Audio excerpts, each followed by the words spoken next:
Hello everyone, this is सूरज झा और मैं आप सबका बहुत बहुत स्वागत करता हूं संधान इनिशिएटिव में। ये हमारा करंट अफेयर का लेक्चर चल रहा है और करंट अफेयर में मैंने मेजर पोर्शन आपके करवा दिए हैं, ठीक है। और ये लास्ट है, इन्वायरमेंट का सीरीज़ है, ठीक है। तो एक ही लेक्चर में पूरा का पूरा इन्वायरमेंट का जितना भी करंट अफेयर है मोस्ट इम्पॉर्टेंट मैं आपका वो कवर करवाऊँगा, ठीक है। चलिए तो ध्यान से सुनिए, ओके। लास्ट लेक्चर है, ठीक है ना। चलिए तो मैं एक बार हाइलाइटर चूज कर लेता हूँ पहली बात, ठीक है। चलिए, पहला है कि स्टेट ऑफ राइनो रिपोर्ट, ठीक है। मतलब राइनो जो होता है ना, उनका पॉपुलेशन क्या है, कितना है, कितने टाइप के, थोड़ा देखेंगे इसके बारे में, ठीक है। सबसे पहले हमें जानना पड़ेगा कि ये जो रिपोर्ट है ना राइनो पे, ये रिलीज़ कौन करता है। तो इसको रिलीज़ करता है इंटरनेशनल राइनो फाउंडेशन। कौन रिलीज़ करता है? International rhino foundations. अब टोटल वर्ल्ड में ना 5 टाइप के राइनोज मिलते हैं, 5 स्पीसीज हैं। एक है white rhino, then black rhino, और एक है ग्रेटर वन हॉर्न राइनो, उसके बाद जावान, एंड लास्ट है सुमात्रान, ठीक है। तो समझिए इंडिया में आपका तो ये ग्रेटर वन हॉर्न राइनो मिलता है, ठीक है, काजीरंगा नेशनल पार्क में जो असम में है, ठीक है। उसके बाद एक मिनी काजीरंगा जो पोबीतारा नेशनल पार्क है, वो भी असम में है, उसको मिनी काजीरंगा बोलते हैं। लेकिन दोनों में अंतर बताऊं क्या है।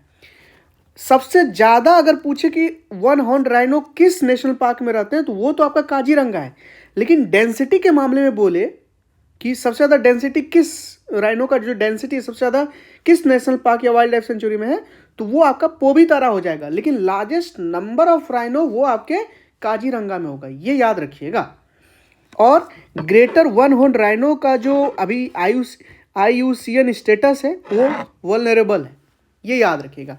और चूंकि असम से लगे हुए हमारा नेपाल और भूटान है, तो इस एरिया में प्राइमरली जो है ना वो ग्रेटर वन हॉर्न राइनो ये हमारे नेपाल और इंडिया में मिलता है। लेकिन सम हाउ एडजेसेंट है भूटान, तो यहाँ भी देखने को मिल जाता है, ठीक है। ये चीज़ याद रखिएगा, ओके। उसके बाद जो सुमात्रान राइनो है ना, ये सिर्फ आपको इंडोनेशिया में मिलेगा, और ये जो जावान राइनो है ये भी आपको सिर्फ और सिर्फ इंडोनेशिया में मिलेगा। दोनों के दोनों क्रिटिकली इंडेंजर्ड, सुमात्रान भी और जावान भी। लेकिन इंडियन जो वन हॉर्न राइनो जिसको इंडियन राइनो बोलते हैं, उनका स्टेटस वल्नरेबल है, क्योंकि उसकी संख्या है, सब्सटैंशियल संख्या है उनकी, और पॉपुलेशन उनकी संख्या बढ़ी हुई, ठीक है। ये चीज़ तो आपको याद रखना है। उसके बाद सबसे ज़्यादा जो नंबर है ना वर्ल्ड में, वो वाइट राइनो की, ये चीज़ आप थोड़ा याद रखो, ठीक है। राइनो डे कब मनाया जाता है? तो 22 सितंबर को मनाया जाता है। You have to remember this, ठीक है। तो पहला state of rhino report release कौन करता है? इंटरनेशनल राइनो फाउंडेशन, ठीक है। इंडिया में वन हॉर्न राइनो मिलता है, ठीक है। कहाँ पे? असम में मिलता है, उसके बारे में मैंने बता दिया। स्टेटस वल्नरेबल है, ये याद रखिएगा। और जावान और सुमात्रान जो राइनो है क्रिटिकली इंडेंजर्ड है, और ये इंडोनेशिया में मिलेगा। इतना से इन्फॉर्मेशन आप याद रखिए, ठीक है जी। नेक्स्ट हम आपको पढ़ा रहे हैं वर्ल्ड ओजोन डे के बारे में। बहुत बार ये पूछते रहता है, तो मैं इसके बारे में 2 इन्फॉर्मेशन आपको दे रहा हूँ, ज़्यादा नहीं। एक तो सितंबर 16 है, ठीक है। अभी आपने ये देखा था 22 सितंबर को राइनो डे मनाया जाता है, तो 16 सितंबर जस्ट 6 दिन पहले ओजोन डे मनाया जाता है। और इस बार का जो थीम है ना, थीम है Montreal protocol advancing climate actions. Important है ये थीम, याद रखिए। Montreal protocol advancing climate actions, ये इसका थीम है इस बार का वर्ल्ड ओजोन डे का, जो 16 सितंबर को मनाया जाता है, ठीक है। उसके बाद अभी जो चौथा global renewable energy investment meet and expo हुआ है, उसके बारे में आप देखिए। एक्चुअली ये जो global renewable energy investment meet होता है ना, ये प्राइमरली हमेशा दिल्ली में होता है, ठीक है। लेकिन इस बार इंपॉर्टेंस ये है कि इस बार ये पहली बार आउटसाइड दिल्ली हुआ है। कहाँ पे हुआ है? गांधीनगर गुजरात में, ठीक है। गांधीनगर गुजरात में, ये याद रखिएगा। और इसको होस्ट किसने किया है? प्राइमरली इनको होस्ट किया है ministry of new and renewable energy, ये याद रखिएगा, ठीक है। इसका एक्रोनिम है री इन्वेस्ट 2024। क्या है? री इन्वेस्ट 2024। ये होस्ट कर रहा है ministry of new and renewable energy ने। पहली बार दिल्ली से बाहर हुआ, इसलिए इंपॉर्टेंट है। कहाँ हुआ है? गांधीनगर में। तो इससे रिलेटेड एक न्यूज़ मैं आपको और बता देता हूं कि इंडिया का अगर पोजीशन देखो रिन्यूएबल एनर्जी के इंस्टॉल्ड कैपेसिटी के मामले में, तो वो चौथा लार्जेस्ट कंट्री है ग्लोबली। इंडिया रिन्यूएबल एनर्जी के स्टैंडिंग पोजीशन की बात कर रहा हूं मैं, चौथे नंबर पे आता है, ये चीज़ याद रखिएगा, ठीक है। ओके, उसके बाद India's first steel carbon study. देखिए बहुत सारे कार्बन होते हैं, black carbon, blue carbon, green carbon, अलग अलग ब्राउन कार्बन, अलग अलग कार्बन होते हैं। तो उसमें से अभी टील कार्बन की हम बात कर रहे हैं। इंडिया का पहला जो है ना स्टडी किया गया है टील कार्बन को, वो कहाँ पे किया गया स्टडी? ये स्टडी किया गया है कोयलिडो नेशनल पार्क पे। कोयलिडो नेशनल पार्क कहाँ पे है? राजस्थान में है, याद रखिएगा, ठीक है। ये बात याद रखिएगा कि इंडिया का पहला टील कार्बन स्टडी कहाँ किया गया है? This was undertaken at Keoladeo national park that is situated in state of Rajasthan. Okay, ये याद रखिएगा। तो अब इंपॉर्टेंट ये हो जाता है कि भैया टील कार्बन क्या होता है, ठीक है।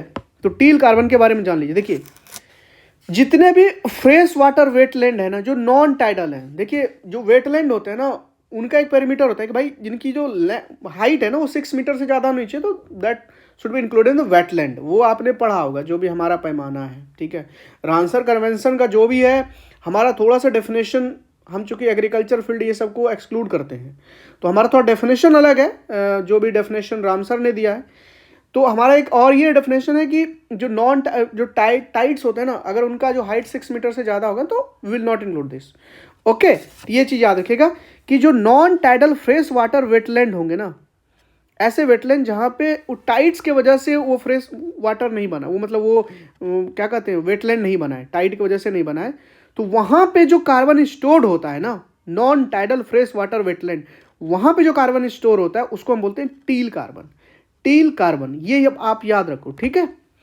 तो इसके साथ हम थोड़ा सा ऐड कर दिए हैं कि भाई थोड़ा ब्लैक कार्बन जान लीजिए, ब्राउन कार्बन जान लीजिए, और एक दो और मैंने लिखवाया green carbon and red carbon, ठीक है। इंपॉर्टेंट हो जाता है क्योंकि टाइप्स ऑफ हाइड्रोजन भी आपको इंपॉर्टेंट हो जाता है। मैंने वो आपको एक मास्टर हैंड आउट्स नोट दिए थे संधान ग्रुप में इन्वायरमेंट का, ठीक है।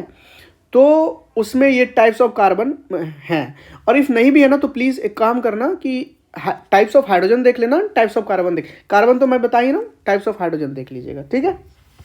चलिए देखते हैं। तो ब्लैक कार्बन क्या होता है कि मान के चलिए जितने भी फॉसिल फ्यूल्स हैं या बायोमास है या फॉरेस्ट फायर है, जब इसको जलाया जाता है, जब इनका इनकम्प्लीट कंबशन होता है, तो उसके बाद जो कार्बन रिलीज होता है ना, तो उसको बोलते हैं ब्लैक कार्बन। समझ रहे हैं?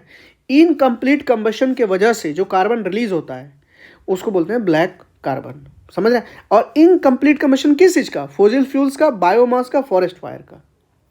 तो ब्राउन किसको बोलेंगे? ब्राउन है कि सिर्फ अगर आप बायोमास को जला रहे हो तो उसके वजह से जो इनकम्प्लीट कंबशन होगा उसके वजह से जो कार्बन निकलेंगे। बायोमास क्या होता है? जितने भी फॉरेस्ट प्रोड्यूस हैं, क्रॉप्स हैं, वुड है, इनको जब आप जलाओगे ना तो कहीं ना कहीं इनकम्प्लीट कंबशन होता है, तो उसके वजह से जो कार्बन निकलेंगे वो ब्राउन। तो आप सोच रहे होंगे कि ब्राउन और ब्लैक में अंतर क्या है? यहाँ पे सिर्फ बायोमास है, यहाँ पे फॉसिल फ्यूल्स भी है। बात समझ रहे हैं? यस। तो फॉसिल फ्यूल्स के जलाने से मोस्टली याद रखो आप कि ब्लैक कार्बन रिलीज होते हैं और बायोमास की वजह से ब्राउन कार्बन। तो उसके बाद लास्ट है हमारा ग्रीन कार्बन। क्या होता है? देखिए जितना भी टेरेस्ट्रियल इकोसिस्टम है ना, जैसे फॉरेस्ट हो गया, प्लांट, सॉयल, रॉक, ये सब में जितने भी कार्बन स्टोर्ड होते हैं ना उसको बोलते हैं ग्रीन कार्बन। क्या होता है? Green carbon. देखिए यहाँ पे क्योंकि ये ब्लैक और ब्राउन ये खतरनाक है, यहाँ रिलीज हो रहा है, लेकिन ये जो ग्रीन कार्बन है ना, ये नाम सुन के ग्रीन लग रहा है ना कुछ, तो दैट इज स्टोर्ड हो रहा है, ये रिलीज नहीं हो रहा है। और ये स्टोर कहाँ हो रहा है? फॉरेस्ट स्टोर करता है, प्लांट्स स्टोर करता है, सॉइल स्टोर करता है, तो इसको बोलते हैं ग्रीन कार्बन। ये चीज़ याद रखिएगा, ठीक है। तो एक लास्ट हमारा बचता है रेड कार्बन। क्या है? देखिए मान के जो भी कार्बन रिलीज होगा, मान के चलो जो स्नो है या आइस है, इस पर कोई ना कोई बायोलॉजिकल स्पीसीज या पार्टिकल्स होते हैं, तो वो जो कार्बन रिलीज करेगा, जैसे कि आपको कहा है ना कि आपने पढ़ा भी होगा कि जैसे अंटार्कटिका है, वहाँ पे करोड़ों वर्ष से जो है ना आइस अभी फ्रोजन है।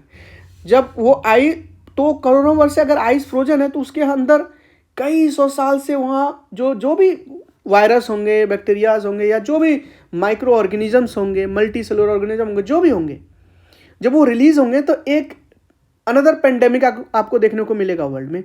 तो एक कंसिक्वेंसेस क्लाइमेट चेंज का ये भी है कि अगर मान के चलो वो जो आइस है, जो स्नो है, जब वो पिघलेगा तो एक खतरा ये भी है, बायोलॉजिकल एक इश्यूज हैं, ये बात सच है, ठीक है। और एक न्यूज़ ये भी हम आपको बता देना चाहते हैं कि देखिए अभी तक ऐसा कोई साइंटिफिक एविडेंस नहीं मिला है कि जो स्नो होता है या आइस होता है ना, वो कार्बन कैप्चर करता है, ठीक है। करते भी होंगे, नहीं भी करते होंगे, लेकिन एज सच अभी एविडेंस नहीं है।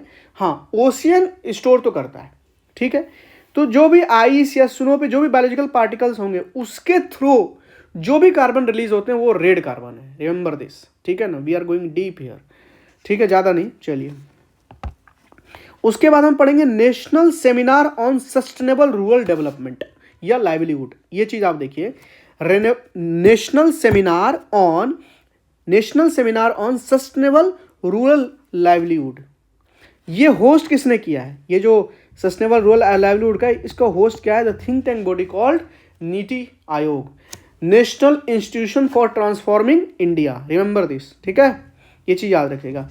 तो इसके तहत क्या है ना कि नीति आयोग का प्रोग्राम ये है कि हम ना, देखिए, डेवलप इंडिया बनने के लिए we need a smart city, but smart city का जो ड्रीम है वो तब तक रियलाइज नहीं किया जा सकता है पूरी तरह से जब तक हमारे पास स्मार्ट विलेजेस ना हो। तो कैसे हम विलेजेसों को स्मार्ट बनाए? स्मार्ट कैसे बना सकते हैं? बहुत सारे पैमाने हो सकते हैं। ब्रॉडबैंड के से कनेक्ट कीजिए, उसके बाद रोड कनेक्टिविटी ईजी हो, ठीक है, डिजिटलाइजेशंस हो, डिजिटल एजुकेशंस हो, ठीक है, लिटरेसी रेट अच्छी हो, माइग्रेशन कम हो, समझ रहे, कॉटेज इंडस्ट्री या छोटी छोटी जो MSME इंडस्ट्री है वो विलेजेस में इस्टेब्लिश हो धीरे धीरे, ऐसे छोटे छोटे हो सकते हैं। तो ऐसे हमारा विलेज स्मार्ट बनेगा, सारे के फैसिलिटी प्रोवाइड हो पंचायत लेवल पे, आप समझ रहे हैं, बहुत सारे हो, है ना। स्मार्ट ऐसे बन जाए, क्लीन, अगर इन्वायरमेंट को देख लें तो विलेजेस में गार्बेज सिस्टम को कलेक्ट करने के लिए एक प्रॉपर चेन मैकेनिज्म हो, है कि नहीं, प्रॉपर डिस्पोजल सिस्टम हो। तो ये सब करके क्या आप स्मार्ट विलेजेस क्रिएट कर सकते हैं। तो एक न्यूज़ मैं दे रहा हूँ, भागलपुर का एक गांव है जिसका नाम है बबरचक। क्या नाम है? बबरचक। ये बिहार का पहला स्मार्ट विलेजेस है। क्या है? बिहार का पहला स्मार्ट विलेजेस, क्या नाम है? बबरचक, ठीक है, इतना याद रखिए, ओके। बबरचक कहाँ पे है? भागलपुर में, बिहार फर्स्ट स्मार्ट विलेजेस। उसके बाद दूसरा आप पढ़िए रामसर वेटलैंड। रामसर वेटलैंड के बारे में जानिए।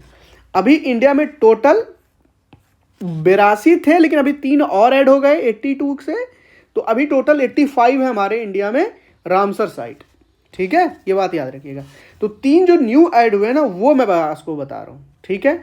बाकी बहुत इंपॉर्टेंट जो भी रामसर साइट्स हैं वो मैंने आपको हैंड आउट्स जो दिया है इन्वायरमेंट का, जो संधान में पढ़ा है, वहाँ पे मैप के थ्रू मैंने करवा दिया है, ठीक है। PDF वहाँ पे अपलोडेड होगा, आप जाके वहाँ देख सकते हैं, ठीक है। आपको मैंने रिवाइज भी करवाया।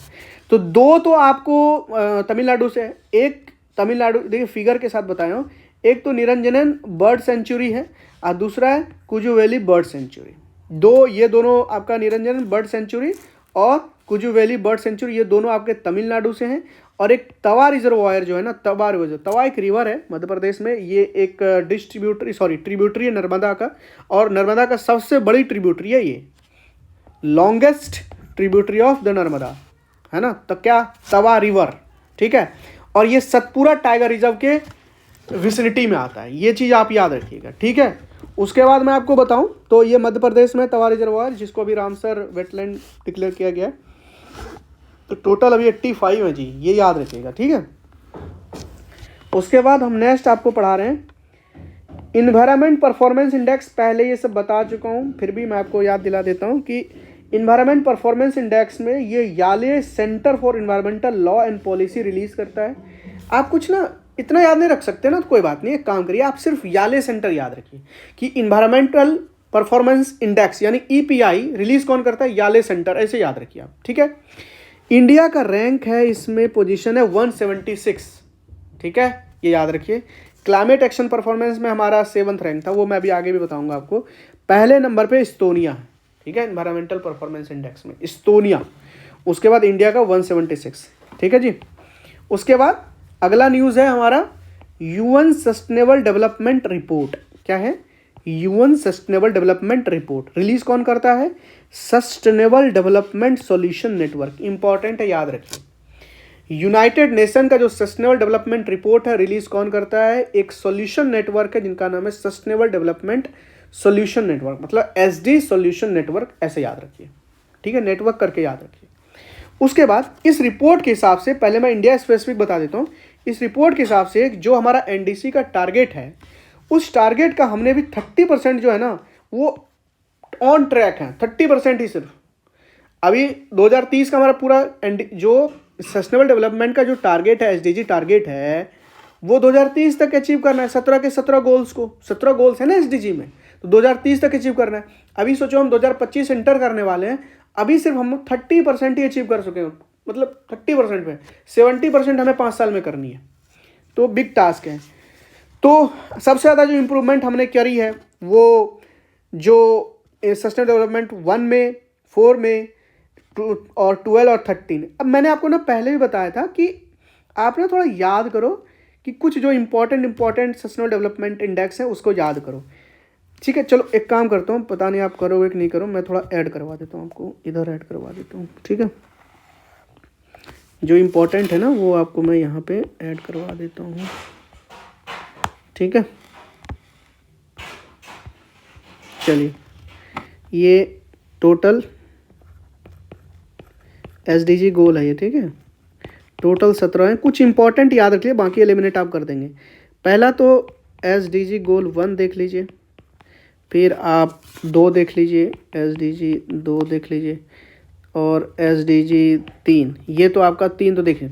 5 तक आप तो पहले याद करो, 5 तक तो बहुत ज़रूरी है। 4 मैं अभी याद करवा दूंगा आपको, 5।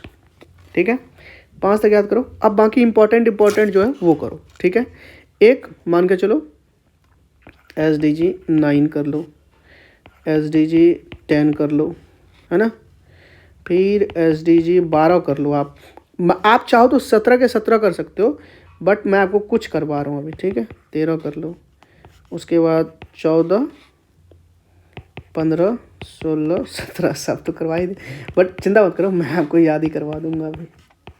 ठीक है, देखो जी कैसे याद होते हैं ये। देखिए, सबसे पहला है कि हमें पॉवर्टी नहीं रखनी है। ठीक है, पॉवर्टी नहीं रखनी, मतलब 0 पॉवर्टी। ठीक है, अगर पॉवर्टी नहीं रखेंगे तो उसके लिए क्या होगा, हमें अगर पॉवर्टी नहीं होगी तो हंगर नहीं होगी, तो हंगर, समझ रहे हैं? अगर कोई पॉवर्टी में नहीं रहेगा तो भूखे नहीं रहेंगे। तो पहला तो है पॉवर्टी, दूसरा क्या, पॉवर्टी अगर नहीं रहेगी तो लोग भूखे नहीं रहेंगे, हंगर। ठीक है, तीसरा, अब चूंकि खाना खाने के लिए भी है और पैसे भी हैं, तो अब क्या चाहिए, पढ़ने के लिए चाहिए कि पहले हेल्थ चाहिए? पहले क्या इंपॉर्टेंट है, हेल्थ। तो तीसरा है हेल्थ।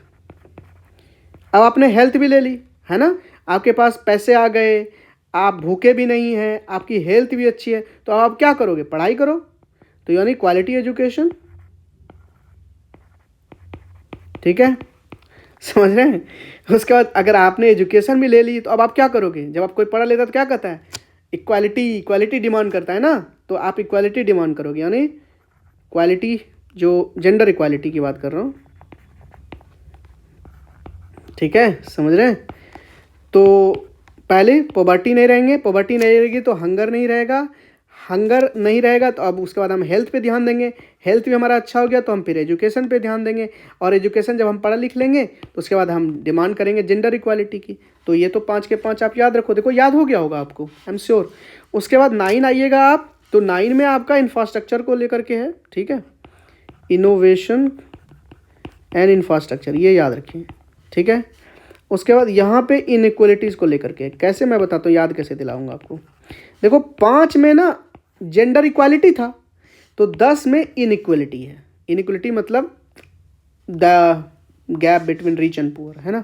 तो जस्ट 5 के डबल कितना होता है, 10। यहाँ पे, वहाँ पे इक्वालिटी था, जेंडर इक्वालिटी, यहाँ पे इनइक्वालिटीज़ है, इनकम इनइक्वालिटीज़ की बात है।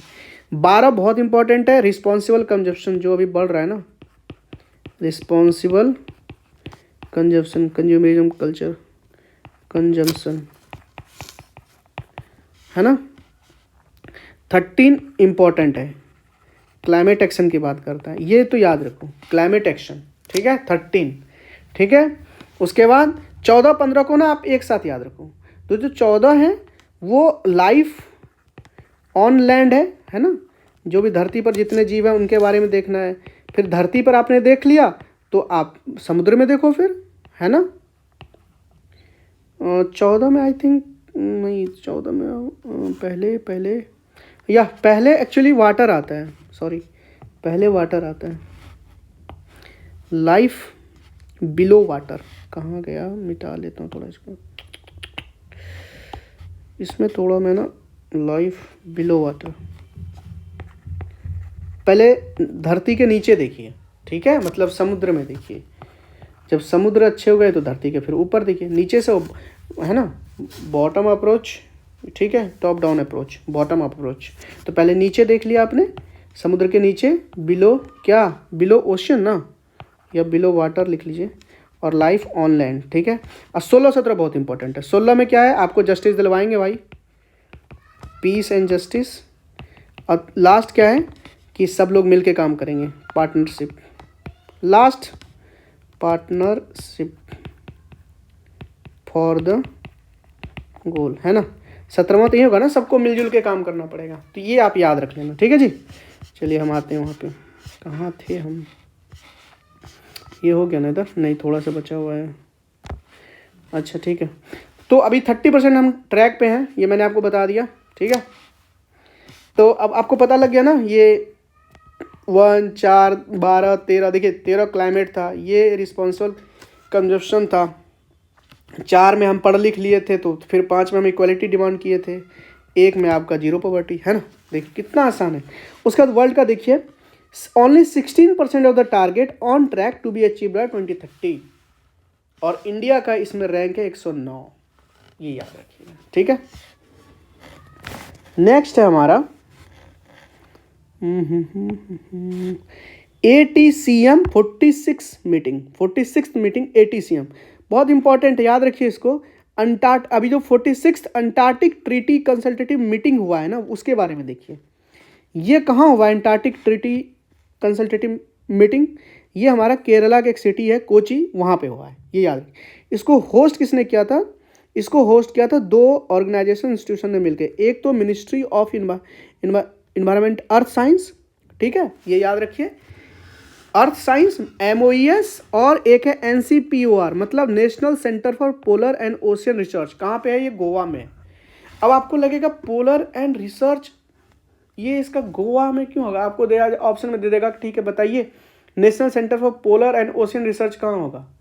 और सोचेंगे अच्छा पोलर है तो मे बी लद्दाख हो सकता है, अरुणाचल प्रदेश हो सकता है, जम्मू कश्मीर हो सकता है, हिमाचल प्रदेश हो सकता है ना, बट ये आपको याद रखना पड़ेगा, इसमें ओशियन है ना, तो आप गोवा लो, ठीक है, आप ये याद रखना, national centre for polar and ocean research Goa में। नेक्स्ट हमारा India's plan to set up Maitri 2, ये तो आपको पता ही है कि मैत्री 1 हमारा पहले से अंटार्कटिका में एक स्टेशन है, अभी हम मैत्री 2 भी प्लान कर रहे हैं कि हम इस्टेब्लिश करेंगे आने वाले कुछ समय में, ठीक है। तो कुछ प्रोटोकॉल हैं, प्लीज़ याद रखिए। मैड्रिड प्रोटोकॉल जो है 1991 का, ये अंटार्कटिक के प्रोटेक्शन को लेकर के है, ठीक है, मैड्रिड प्रोटोकॉल, ठीक है ना। अंटार्कटिका किसी का भी नहीं है, अंटार्कटिका पे कोई भी देश हस्तक्षेप नहीं कर सकता, आर्टिक पे कर सकता है, लेकिन वो ग्लोबल कॉमन्स का पार्ट है, ठीक है। अंटार्कटिका उस पर किसी देश का हस्तक्षेप नहीं है, इसलिए आप देखेंगे कि रसिया जो है ना एग्रेसिवली जो वो चाह रहा है कि जो आइस है वो आर्कटिक काउंसिल में पिघले, ताकि उनके लिए एक न्यू सी रूट निकले, मतलब सी रूट निकले उनके लिए, ठीक है। अभी उनको बहुत सेंट्रल एशिया से होकर के बहुत घूम करके जाना पड़ता है, तो अभी एक रूट वहाँ से निकल जाएगा उसके, तो उनके लिए बहुत वो हो जाएगा। और उसके बाद बहुत सारे रिसोर्सेस हैं, ऑयल्स हैं, बहुत सारी चीज़ें हैं जो आइस अगर वो हटेगा तो फिर उसको हम एक्सप्लॉइट कर सकते हैं, ठीक है, रसिया एक्सप्लॉइट कर सकते हैं, तो वो चीज़ें हैं, सारे कंट्री का भी ध्यान तो है ही वहाँ पे। उसके बाद है अगला फूड वेस्ट इंडेक्स के बारे में थोड़ा सा देखिए। ये फूड वेस्ट जो इंडेक्स है ये रिलीज़ करता है united nation environmental protection programme, united nation environmental programme, ठीक है, UNEP। उसके बाद WRAP मतलब होता है waste and resources action plan, ठीक है। As such not that much important, but ठीक है, फूड वेस्ट इंडेक्स याद रखो यूएनईपी निकालता है, ठीक है। उसके बाद UN world water development report, UN का जो वर्ल्ड वाटर डेवलपमेंट रिपोर्ट है वो यूनेस्को रिलीज करता है, ठीक है। ये इंपॉर्टेंट है क्योंकि बच्चे सोच नहीं पाते हैं कि अच्छा वाटर डेवलपमेंट रिपोर्ट यूनेस्को क्यों निकालेगा, नहीं यूनेस्को तो बच्चों को लेकर निकालेगा या फिर को मोनूमेंट को लेकर निकालेगा या बाकी चीज़ों को लेकर, तो world water development report UNESCO निकालता है on the behalf of UN water, remember this, okay. उसके बाद अगला मैं आपको बता रहा हूँ global geo park network. So the global geo park network, अभी देखिए यूनेस्को के फ्रेमवर्क में बहुत सारे मैप सीरीज चल रहा है, WHS यानी वर्ल्ड हेरिटेज साइट का एक फ्रेमवर्क, मतलब जो यूनेस्को बहुत सारे उनके अंदर फ्रेमवर्क हैं, बहुत सारे प्रोग्राम्स हैं, ठीक है। तो एक नया ऐड हुआ है ग्लोबल जियो पार्क नेटवर्क, अभी रिसेंटली 18 जो है ग्लोबल जियो पार्क ऐड हुए हैं, बहुत सारे कंट्री से, चाइना हो गया, जापान हो गया, US हो गया, ठीक है। इंडिया से कोई नहीं था तो इसलिए इंडिया से नहीं बताया। तो अभी एक न्यू फ्रेमवर्क है यूनेस्को के अंदर, ठीक है, काइंड ऑफ नया, ठीक है। उसके बाद जियो पार्क क्या होता है, जियो पार्क एक प्रोटेक्टेड एरिया होता है जो इंटरनेशनल सिग्निफिकेंट जियोलॉजी के साथ होते हैं, या और सारे भी रीजन हो सकते हैं, मान के चलो कोई एरिया है वो प्रोटेक्टेड एरिया, और उसका इंपॉर्टेंस कहीं ना कहीं पूरे इंटरनेशनली एक इम्पॉर्टेंट जियोलॉजी है वहाँ की, आप ये समझो। सिर्फ जियोलॉजी नहीं, और भी इम्पोर्टेंट चीज़ हो सकते हैं, टूरिज्म के मामले में हो सकता है या किसी और चीज़ को लेकर के हो सकता है, किसी भी चीज़ को लेकर जियो पार्क डिक्लेयर किया जा सकता है, ठीक है, बस उसका रेलेवेंस। उसके बाद इंटरनेशनल बिग कैट अलायंस, ये अभी बनाने जा रहा है भारत, और इसका हेड क्वार्टर भारत में ही होगा। कहाँ पे? भारत में। अप्रूवल मिल गया कैबिनेट ने इसका 100 शायद आई थिंक, ये जरूरी भी नहीं है, तो 125 करोड़ के आसपास सेंक्शंस करे हैं, तो ये जरूरी नहीं है कितना सेंक्शन किया कितना सेंक्शन नहीं किया। आप ये सोचो कि इंटरनेशनल बिग कैट अलायंस का जो हेडक्वार्टर होने वाला है वो भारत होने वाला है, ये याद रखो, ठीक है, ओके। उसके बाद देखो, जब हम भारत वर्ड यूज़ करते हैं ना या इंडिया वर्ड, दोनों में बहुत अंतर होता है। मतलब भारत बोलते हैं तो वो एक भाव आता है, वो एक इमोशन आता है, वो रास आता है। इंडिया से हम कनेक्ट नहीं करते ना, हमारा वर्ड नहीं है इंडिया, तो आई अर्ज यू कि प्लीज़ भारत यूज़ कीजिए। मतलब मैं पूरे आंसर राइटिंग में जब अभी मेंस में लिख के आया था तो मैंने ये पूरा प्रयास किया था कि मैं जहाँ भी इंडिया वर्ड आए ना, I will replace India by Bharat, और मैंने मेंशन किए सब, ऑलमोस्ट एक दो जगह हो सकता है फ्लुएंसी में नहीं लिख पाया हूँ, लेकिन लिटरली डेलिबरेटली मैंने भारत कई जगह वर्ड यूज़ किए हैं, ठीक है। तो भारत वर्ड यूज़ आप भी कीजिए, ओके। नेक्स्ट है नीति आयोग रिपोर्ट का। देखिए नीति आयोग किस चीज़ पर रिपोर्ट रिलीज कर रहे हैं, on seaweed value chain development को, ठीक है। बहुत बड़ा इकोनॉमी है सीवीड का, बहुत बड़ा इकोनॉमी, जैसे चाइना सबसे बड़ा इंपोर्टर है सीवीड का, और साउथ कोरिया सबसे बड़ा एक्सपोर्टर है सीवीड का। तो जब इतनी बड़ी इकोनॉमी है तो इंडिया ने एक रोड मैप तैयार करने का डिसीजन लिया है कि हम भाई सीवीड कल्टीवेशन को प्रमोट करेंगे। नीति आयोग का इसे report, comprehensive report will release it, okay, ये चीज़ याद रखिएगा। उसके बाद एक 55वां जो टाइगर रिजर्व है वो भी डिक्लेयर हुआ है, जिनका नाम है गुरु घसीदास तैमूर पिंगला टाइगर रिजर्व।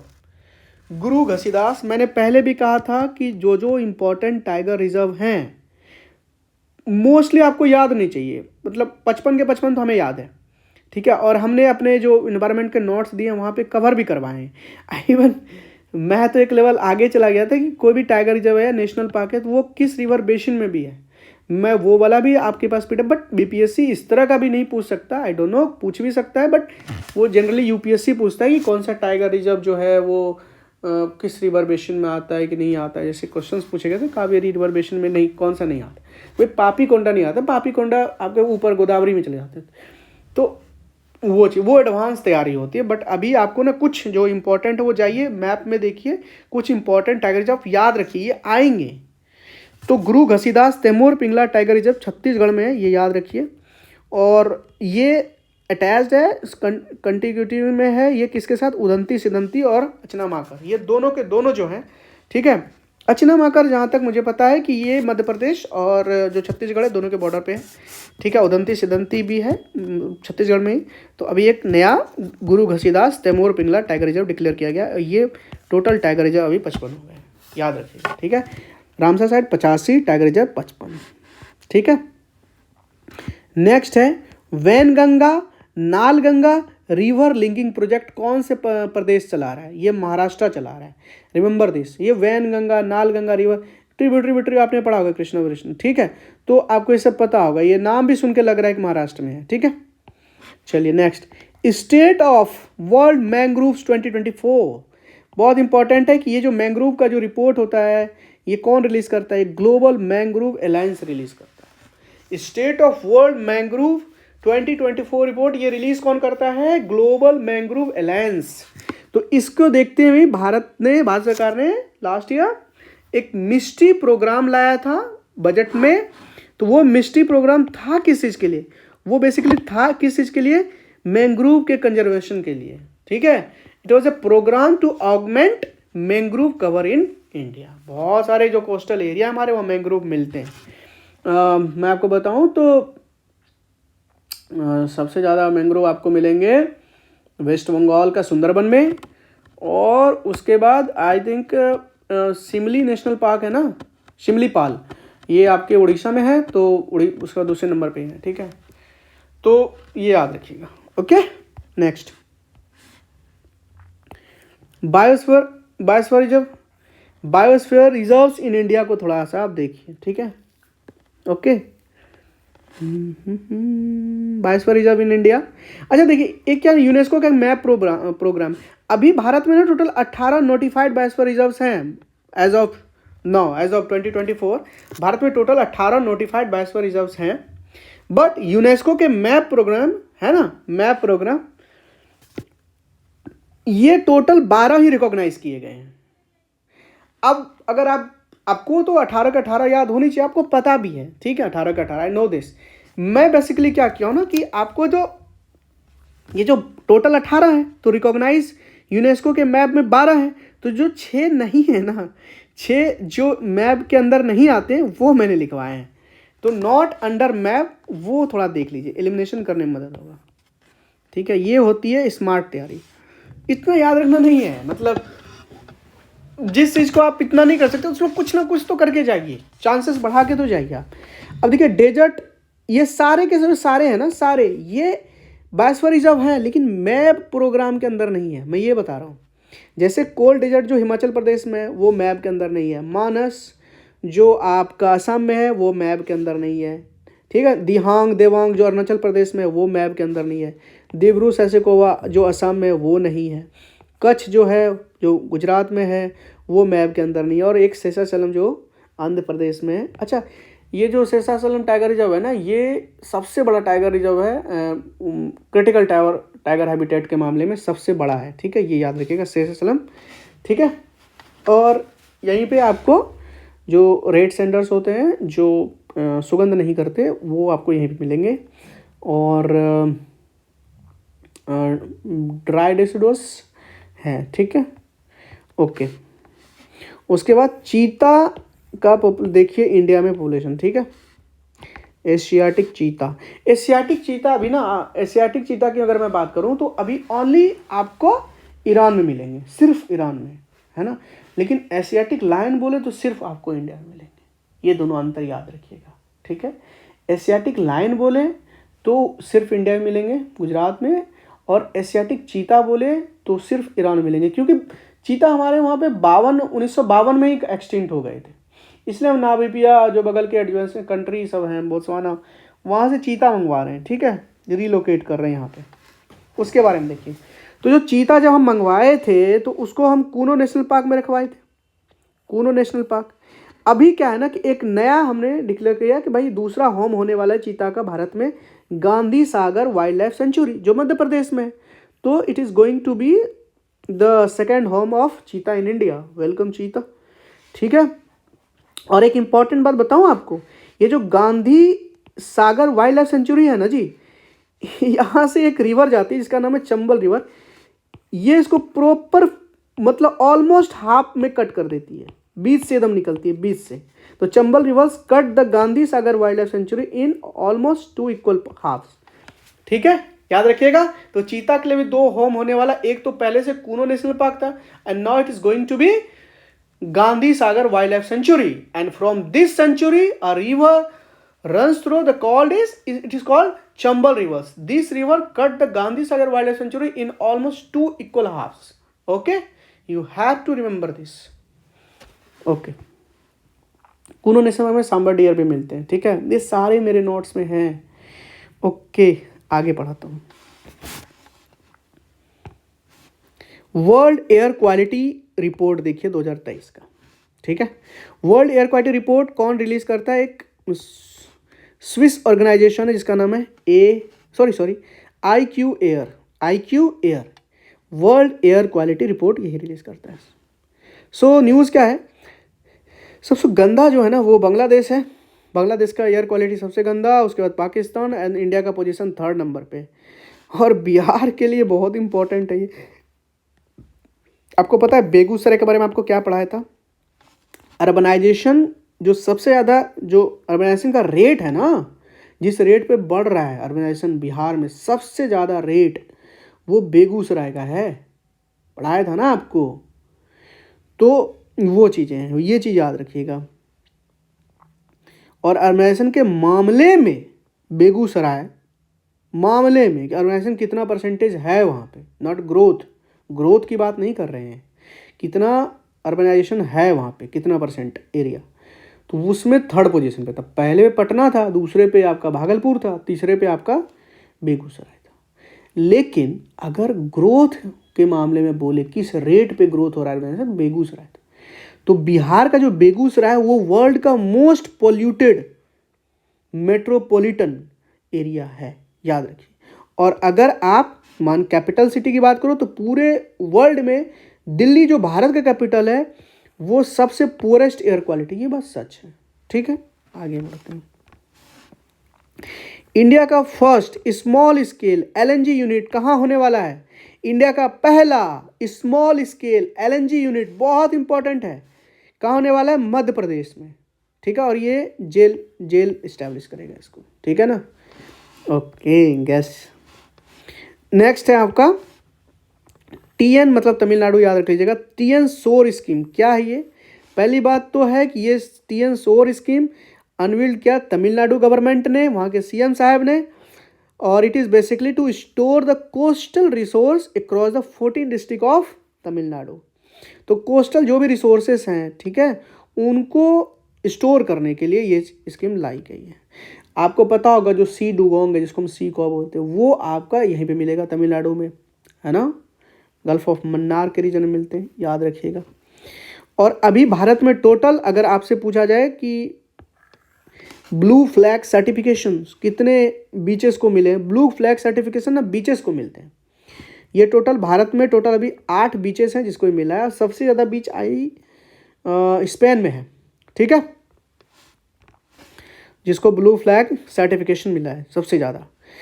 अगला न्यूज़ है state of world migratory species. क्या है? वर्ल्ड का माइग्रेटरी स्पीसीज़ के बारे में एक रिपोर्ट है, थोड़ा सा देखिए क्या है ये रिलीज़ करता है UNEP का world conservation and monitoring centre. UNEP का वर्ल्ड कंजर्वेशन मॉनिटरिंग सेंटर, आप सिर्फ ये याद रखो ना, UNEP का एक बॉडी है, बस इतना याद रखो माइग्रेटरी स्पीसीज को लेकर के you will sail through. Okay, मैंने पहले भी कहा था कि नहीं, जो कॉप अभी हाल फिलहाल में हुए ना, तो उसको याद रखना। तो अभी हाल में 28 हुए हैं, ठीक है, और अभी नवंबर में हो गए तो 29 भी हो गए। तो मैंने एक जगह ना तीनों आपके लिए रख दिया है, एक कॉप 28, उसके बाद कॉप 29 एंड नाउ कॉप 30 जो होने वाला है। तो जो कॉप 28 हुआ वो दुबई में हुआ था, UAE है, दुबई कहाँ, UAE में है, ठीक है। उसके बाद ये सारे के सारे कॉप UNFCCC का है, ठीक है, याद रखिएगा UNFCCC का है ये कॉप। बहुत सारे प्रोग्राम का अलग अलग होता है, ठीक है ना, माइग्रेटरी वर्ड्स में कभी कॉप होते हैं। अभी ये UNFCCC की बात हो रही है। तो इसका जो कॉन्फ्रेंस ऑफ पार्टीज का मीटिंग हुआ है 28वां, कहाँ हुआ है? दुबई में। उसके बाद नवंबर 2024 में जो हुआ वो अजरबैजान में हुआ था। तो रिसेंटली कॉप 29 अजरबैजान और कॉप 28 कहाँ? दुबई, ठीक है, याद रखिएगा। कॉप 28 हुआ है दुबई में अब COP29 हुआ है अजरबैजान में, रिमेंबर दिस। उसके बाद COP30 जो होगा अगले साल नवंबर में, वो ब्राज़ील में होगा। कहाँ होगा? ब्राज़ील में।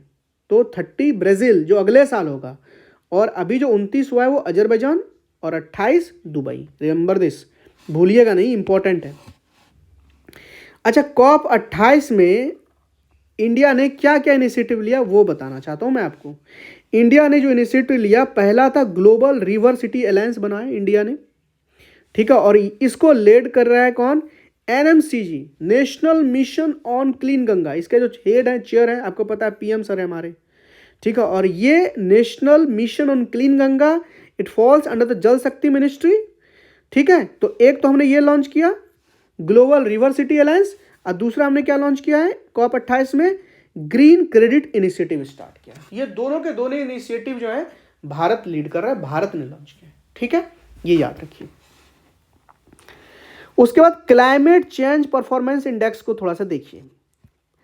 क्लाइमेट चेंज परफॉर्मेंस इंडेक्स पहले भी पढ़ा चुका हूं, अभी फिर से रिवाइज करवा देता हूं कि ये रिपोर्ट रिलीज करता है जर्मन वॉच, ठीक है। COP28 में रिलीज हुआ है, ठीक है। इंडिया का पोजीशन 7 है, एज आई सेड अर्लियर, है ना। लास्ट टाइम 8 था, तो अभी हमारा पोजीशन बढ़ के 7 हो गया है। जितना हम क्लोज जाएंगे हमारी रैंक उतनी अच्छी। नंबर 3 स्पॉट पे ना कोई भी नहीं है, कोई भी नहीं है। No country in the first 3 position, ठीक है। अगर कैटेगरी वाइज देखोगे तो आपका GHG मिशन के मामले में इंडिया का 9वां है, और एनर्जी यूज के मामले में इंडिया का 10वां है। रिमेंबर दिस, ओके जी। आगे पढ़ें। इमिशन गैप रिपोर्ट बहुत इंपॉर्टेंट है। इमिशन गैप रिपोर्ट कौन रिलीज करता है? UNEP। Remember this, I want you to remember this. Emission gap report कौन रिलीज करता है? UNEP, united nation environmental programme, okay. Next, Minamata convention पता ही होगा आपको। मिनीमाता किस चीज को लेकर के है ना? मरकरी पे है, ठीक है। अच्छा, ये जो COP5 है ना, अभी जस्ट हुआ, कहाँ पे हुआ है? इसको लेकर के जेनेवा स्विट्जरलैंड में, ठीक है, ये याद रखिएगा। तो मिनीमाता मरकरी को लेकर के ये याद रखिए कन्वेंशंस, ठीक है ना। कुछ समय पहले आपको पता होगा कि कश्मीर में एक ऐसी डिस्ट्रिक्ट है जहाँ पे लिथियम मिला था, है ना, बहुत बड़े मात्रा में लिथियम मिला था। और जस्ट अभी वनाडियम हमने डिस्कवर किया है, कहाँ पे? गुजरात में, वनाडियम, ठीक है, ये याद रखिएगा, रेयर अर्थ मेटल है, discovered in Gujarat in the gulf of Khambhat. ये ना गल्फ ऑफ खंबत, यहाँ पे हमने डिस्कवर किया वनाडियम, याद रखिएगा इसको। उसके बाद धौलपुर करौली टाइगर रिजर्व, बहुत इंपॉर्टेंट है। धौलपुर करौली, इसको ना फाइनल अप्रूवल मिल गया है किस चीज के लिए? टाइगर रिजर्व बनने के लिए। और ये राजस्थान का 5वां होगा धौलपुर करौली। और total tiger reserve as I said earlier कितना है? 55, ठीक है। तो धौलपुर करौली राजस्थान, ओके। नेक्स्ट, अभी कॉफी कॉन्फ्रेंस कहाँ हुआ था? बहुत बहुत जरूरी है, कभी कभी पूछता है ये कॉफ़ी से ज़्यादा प्रोड्यूस बेंगलुरु कर्नाटका करता है ना, तो बेंगलुरु में हुआ, ठीक है, ये याद रखिएगा।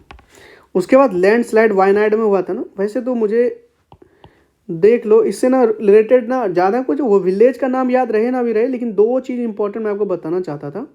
एक तो ये चुरुमाला एंड मुंडकी विलेज है केरल के, ये 2 विलेजेस में आए थे ये लैंडस्लाइड्स मोस्टली।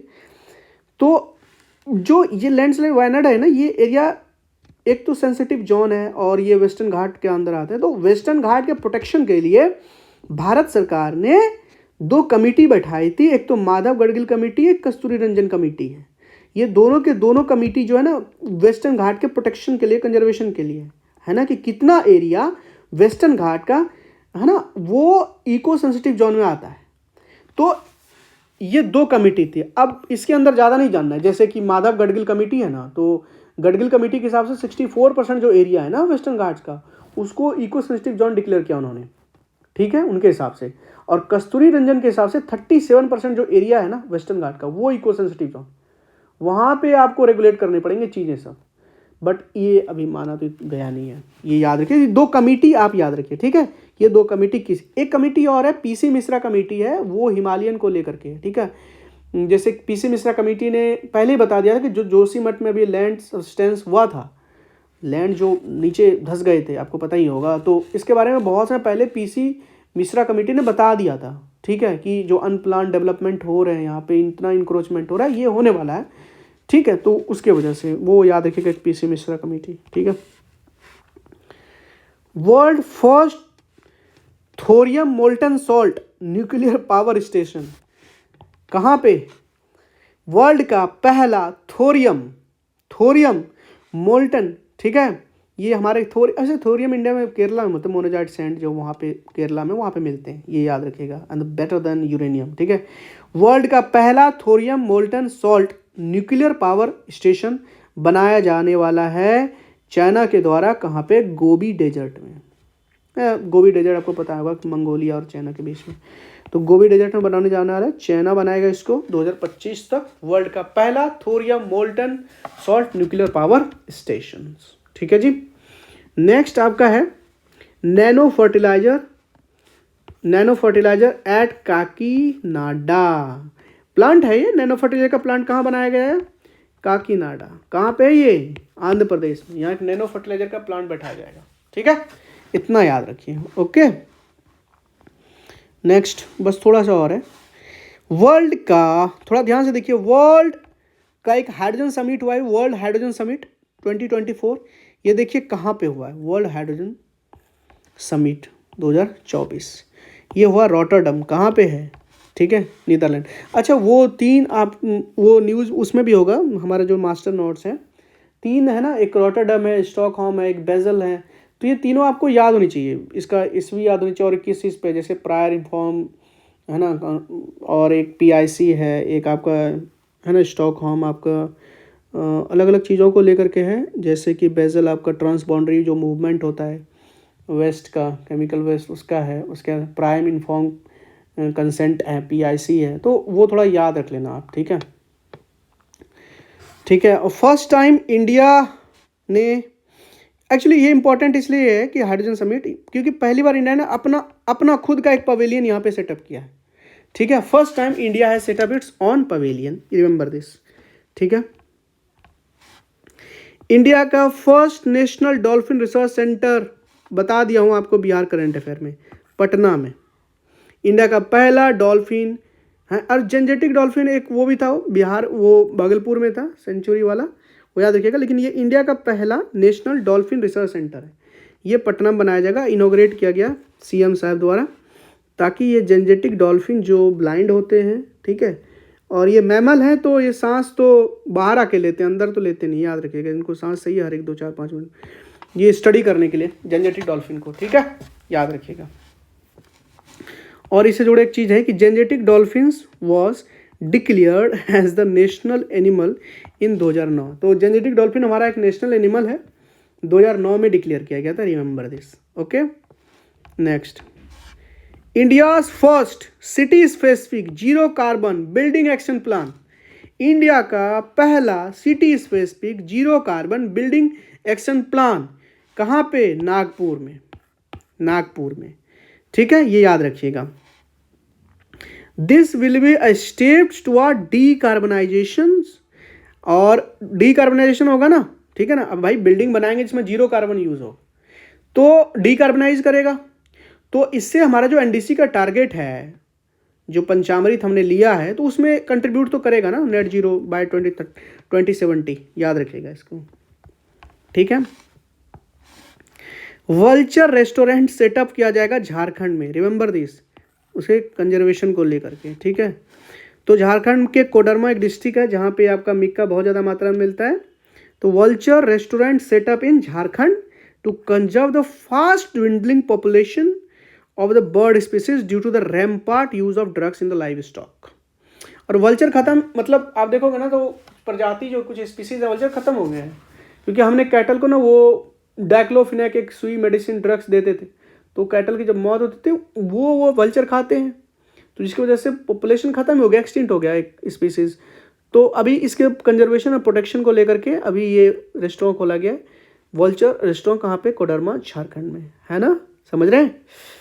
उसके बाद एक छोटी सी न्यूज है कि ऑयल ड्रिलिंग अभी असम के हुलंगपुर गेवन सेंचुरी में स्टार्ट किया गया है ऑयल ड्रिलिंग को। कहाँ पे? असम का जो कि हुलंग पार गेबॉन सेंचुरी है वहाँ पे, ठीक है, इसको आप याद रखिए।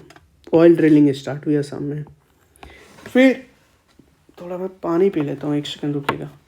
इंडिया का पहला जो ग्रॉस इन्वायरमेंट प्रोडक्ट है ना, एक तो आपने देखा होगा ग्रॉस डोमेस्टिक प्रोडक्ट है ना, जीडीपी, वो तो इंटरनेशनल स्टैंडर्ड है, हर एक स्टेट हर एक कंट्री का होता है। तो अभी भारत में उत्तराखंड पहला स्टेट है जो इस इंडेक्स को रिलीज करने वाला बना है कि भाई वो ग्रॉस इन्वायरमेंट प्रोडक्ट रिलीज करेंगे हर बार, है ना। तो जो 4 नेचुरल रिसोर्सेस है ना उसको कंसीडर करा जाएगा, उनका मॉनेटरी वैल्यू लिया जाएगा, है ना। Uttarakhand is going to assign a monetary value to 4 of its natural resources. The first is air, water, forest and soil. बहुत जरूरी है, बहुत जरूरी है। मैं तो कहता हूँ हर एक स्टेट को ये इनकलकेट करना चाहिए अपने इंडेक्स में, ठीक है। ये चीज याद रखिएगा। Uttarakhand launch gross environment product, okay. NTCA data बहुत इंपॉर्टेंट है। NTCA का डाटा याद रखिए, नेशनल टाइगर कंजर्वेशन अथॉरिटी को लेकर के है। NTCA जो आपका WPA 1972 के अंदर में है। अभी इन्होंने बोला कि 2019 से लेकर 2023 के बीच 628 टाइगर अनफॉर्चुनेटली डाइड हुए। रिमेंबर दिस, ठीक है। सबसे ज़्यादा टाइगर मध्य प्रदेश में, ओके। उसके बाद देखिए यूनेस्को को थोड़ा देखिए। यूनेस्को एक रिपोर्ट रिलीज करता है, न्यू सॉइल हेल्थ इंडेक्स। सुन के लग रहा है ना अजीब अजीब, ठीक है। उसके बाद अभी वाटर पे भी यूनेस्को का एक release on the behalf of human water. उसके बाद 32% इंडिया का जो लैंड है वो डिग्रेडेड हो गया है यूनेस्को के हिसाब से, 32% ऑफ द इंडियाज लैंड। और इसी चीज़ को प्रोटेक्ट करने के लिए ईसा फाउंडेशन ने, जो सदगुरु उनके हैं, उन्होंने अभी मतलब एक ग्लोबल मूवमेंट लॉन्च की थी, ठीक है। ग्लोबल मूवमेंट था वो, कॉन्शियस प्लानेट, है ना, सेव सॉइल को लेकर के। बहुत एक्टिविस्ट हैं वो। 2012 के आसपास उन्होंने कावेरी कॉलिंग भी स्टार्ट किया था।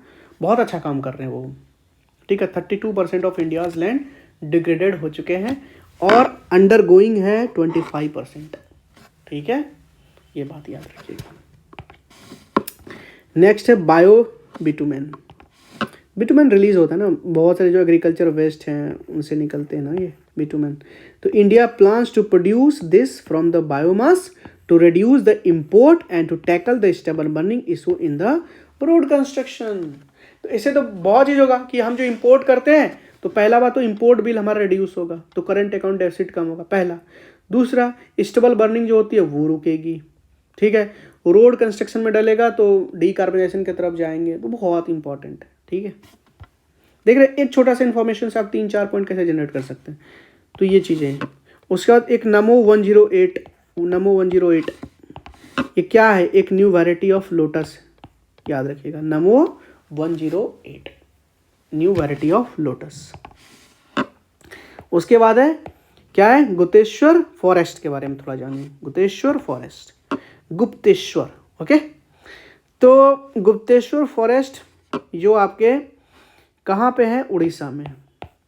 और बगल में इनके हैं गुप्तेश्वर शिवा टेम्पल, वहाँ पे है। और इसको डिक्लेयर किया गया है as the 4th biodiversity heritage site of the state, ठीक है। 4th biodiversity heritage site of the state, Gupteswar forest, Orissa, that is adjacent to the Gupteswar Shiva temple, okay. और अभी भारत में टोटल कितने BHS हैं? BHS मतलब बायोडाइवर्सिटी हेरिटेज साइट, कितने? 45। अब याद करिए आप, 85 रामसर साइट हो गए भारत में, ठीक है। 55 आपके टाइगर रिजर्व हो गए, 45 आपके बायोडाइवर्सिटी हेरिटेज साइट्स हैं, ठीक है जी। और बस लास्ट है, फर्स्ट मेलेनिस्टिक टाइगर सफारी। थोड़ा सा ये देखिए, ठीक है। सो द उड़ीसा गवर्नमेंट ने यहीं पे आपको मेलेनिस्टिक टाइगर देखने को मिलते हैं, ठीक है ना। तो अभी वो नेशनल पार्क हमें याद नहीं आ रहा, आप एक बार चेक कर लीजिए कौन सा वो नेशनल पार्क या टाइगर रिजर्व था जहाँ पे ये मेलेनिस्टिक टाइगर देखने को मिलते हैं। प्रिसाइजली अगर मैं गेस करूं तो मे बी सिमलीपाल हो सकता है। आप एक बार चेक कर लीजिएगा, मैं श्योर नहीं हूं, ठीक है। I want you to check this, okay. Melanistic tiger कहाँ मिलते हैं? सिमलीपाल आई वुड, मतलब जहाँ तक मेरे को याद आ रहा है, एक बार चेक कर लीजिएगा प्लीज़, ठीक है। तो सिमलीपाल टाइगर रिजर्व स्टैंड, है ना, द सोल हैबिटेट, अरे ये तो यहाँ लिखा है, oh god, Similipal tiger reserve stand the sole habitat for the melanistic tiger worldwide. Literally मैंने ये देखा नहीं था, तो ये तो अब आपको सर्च करने की जरूरत नहीं है, यहाँ पे लिखा ही है। मतलब सोल का मतलब सिर्फ आपको यहीं मिलेंगे, सिमलिस्टिक जो सिमलीपाल टाइगर रिजर्व में ही आपको ये मेलेनिस्टिक टाइगर मिलेंगे। क्योंकि आज से जब हम प्रीलिम्स का रिवीजन कर रहे थे, लेट्स से अप्रैल मई के आसपास, तो उस समय हमने पढ़ा था, तो ये ध्यान में था, ठीक है। तो अभी ये चीज़ आप याद रखिए, ठीक है ना, कि सिमलीपाल टाइगर रिजर्व में आपको मेलेनिस्टिक टाइगर देखने को मिलते हैं। फर्स्ट CMS14 मतलब क्या होता है? Conservation of the migratory species of the wild animals. अभी ये CMS-14 कहाँ हुआ है? समरकांड उज्बेकिस्तान में हुआ है, ठीक है, समरकांड उज्बेकिस्तान में हुआ है, ये आप याद रखिएगा, ठीक है। उसके बाद प्रोजेक्ट नीलगिरी तहर, तो पहली बात तो बहुत बच्चों को याद होगा, नीलगिरी तहर आपके तमिलनाडु में मिलते हैं, वेस्टर्न घाट्स में, है ना। To develop the better understanding of the Nilgiri tahr populations, है ना, ये याद रखिएगा। उसके बाद state of the world forest 2024 report कौन रिलीज करता है? बहुत इंपॉर्टेंट है, FAO क्या मतलब है बताइए? FAO जो फूड एंड एग्रीकल्चर ऑर्गेनाइजेशंस, ठीक है, ये याद रखिए। तो इतना हमारा इन्वायरमेंट में, इतना आप रिवीजन कीजिए, ऑल द बेस्ट है आपको, ठीक है। चलिए इतना ही है, और ये वाला तो अभी मैंने आपको रिवीजन करवा दिया, SDG गोल वाला, ठीक है। आई थिंक कि मैंने आपका मैं मानता हूँ कि जितना मैंने करवाया है, अगर करंट अफेयर में 30 क्वेश्चंस आ रहे हैं, लेट्स से, अगर मैं कहता हूँ मेरे 20 भी आ गए यहाँ से, जो आएंगे बिल्कुल आएंगे, क्योंकि मैंने हाईली रिसर्च करके, और जो चीज़ ज़रूरी है, जितना इन्फॉर्मेशन याद किया जा सकता है, वही मैंने आपको प्रोवाइड किया। और मैं बहुत ज़्यादा फॉर्चुनेट हूँगा अगर किसी भी तरीके से ये प्रोग्राम आपका हेल्प कर रहा है, ठीक है। मैं आपके हमेशा साथ रहा हूँ और साथ रहूँगा, आई प्रोमिस यू, ठीक है। आप मन लगा के पढ़िए, और बाकी मास्टर्स क्लास कल रिलीज़ होगी हमारी, पहले बहुत इंपॉर्टेंट है।